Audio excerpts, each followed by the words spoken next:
Americans are getting shorter, and scientist Peter Turchin thinks that this could be a clue to let us know that the American empire is actually in decline.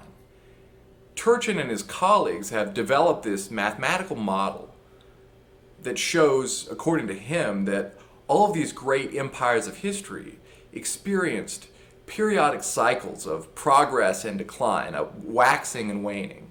And he's imposed this model onto American history and determined that we are actually on a downward slope. We're in a declining period.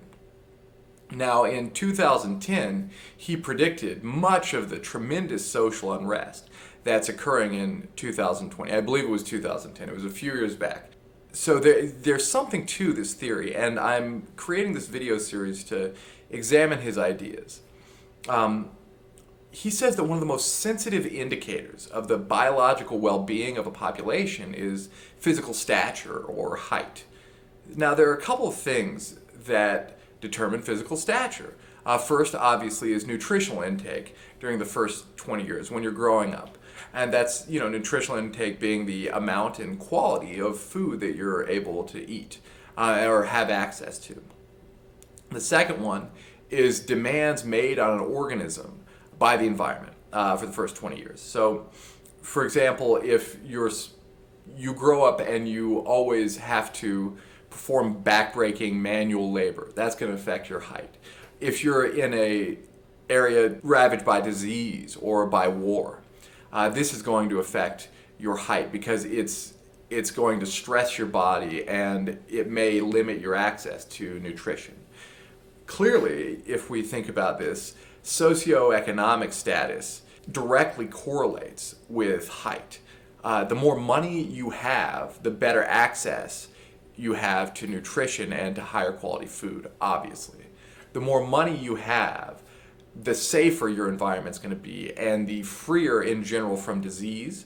And when there is disease, the better access you're going to have to medical care. Finally, the more money you have, the less need you're going to have to perform difficult physical labor. You can have exercise, you can enjoy leisurely physical activity, but you're not going to have to work from dawn to dusk, 20 hours in some sort of Dickensian sweatshop nightmare.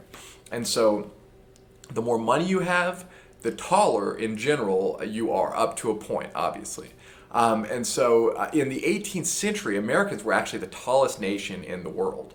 And we kept getting taller up until the generation that was born in 1830. But what happened after 1830? Well, Turchin has discovered that the biological well-being from 1840 till around 1900 actually declined because we started getting shorter. And then it ticked up again until the generation born in 1970. And then after 1970, the steady and robust improvements to our biological well-being ceased, he says. So then there's this question of the correlation to life expectancy. And it's true that life expectancy in general correlates to height. Obviously, at the extremes, that's different. Someone with gigantism is not going to live as long as someone of, who's 5'5" in general. But for the most part, life expectancy correlates to stature, according to Turchin. He found that life expectancy followed the same cyclical pattern that height did. And if you recall, this is actually the same cyclical pattern that economic well-being, how much we were getting paid, also followed. So all of these things are correlating, and we're going to examine those connections more in detail in a later video. But I do want to show that life expectancy and height correlate, and it seems like it hasn't necessarily dropped off after 1970, like, for example, economic well-being. We're in a definite downward decline.